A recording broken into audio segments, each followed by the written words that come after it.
Naranasan ko kagabi, Boy Tapang, para sa'yo to.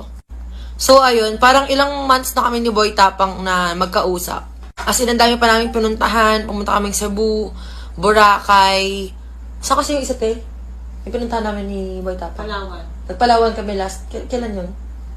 Last month. Last month. Nagpalawan pa kami last month, guys. Hindi ako mapag-post na tao. Hindi ko na pinpublic pa yung mga pictures namin ni Boy Tapang nun. Kasi parang medyo magulo eh. Medyo hindi kami stable na ni Boy Tapang. Then one night, mga ano yun, mga last 2 weeks ago, after daw nila magkita ni Cherry White, pumunta pa si Boy Tapang sa bahay namin, guys. Nag-usap kami na pupunta siya sa bahay around 1 p.m. Pero dumating siya 2 p.m.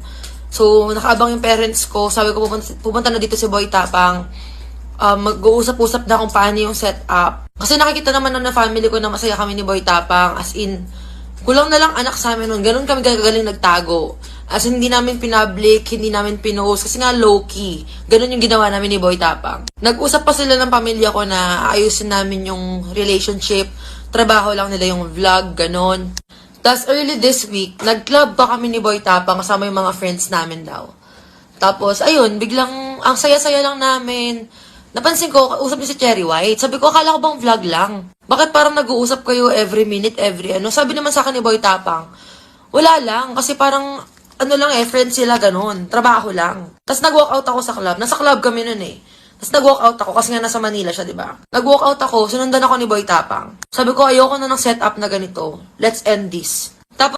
Tapos guys, sasakay na ako ng Grab. Hinila ni Boy Tapang yung sasakyan. Nagalit pa nga yung Grab driver eh. So ending, hindi ako nakaalis. Mag-uusap sana kami ni Boy Tapang. Napansin ko, ang daming pinagkakagaluhan dun sa labas ng club. Andun pala si Cherry White. Ngayon, nakita ko si Cherry White. Nag-hype pa siya sa akin, te. Nag-hype pa talaga siya sa akin. Tapos itong si Boy Tapang, pinuntahan niya pa. Imagine ha, habang galit na galit ako, nanginginig na ako na parang ayoko na, tapusin na natin to, hindi na to pwede, wag na lang. Syempre ayoko naman mag-act na inis ako sa kanya or something. Sumama pa sa table namin si Cherry White tsaka si Boy Tapang sister. Tapos habang nasa table kami, tahimik na lang talaga ako nun kasi parang ano ba, hindi naman, ba't ka hindi dito? Hindi ka naman invited ngayong gabi. Akala ko bang trabaho lang? E di nag-inom-inom, medyo tipsy na ako, na super lost na ng utak ko. Kasi ano ba, ba't ba ako nandito? Dapat umalis na lang ako. Kasi nga, ang pangit na ng setup namin ni Boy Tapang eh. Hanggang sa nagkaroon ng showdown, guys. Parang, mas masyado ng tipsy yung mga tao. Nagkaroon ng showdown sa table namin. Ganun. So, si Cherry White, marami siyang friends. Ako yung friend ko na isa, si Boy Tapang. Katabi ko si Boy Tapang, si Cherry White sa harapan namin. Anong mga oras yung mga 3 na yun, no? Nung magkakasama tayo Oo. mga 3 yun, mga 3. Tapos biglang inaya ako ni Cherry White sa dance floor. Eh di nung una, ayoko nga magpakita na naiinis ako. So ang ginawa ko talaga, sumama ako sa kanya, saan pa ako kay Cherry White. Sumayaw-sayaw pa kami.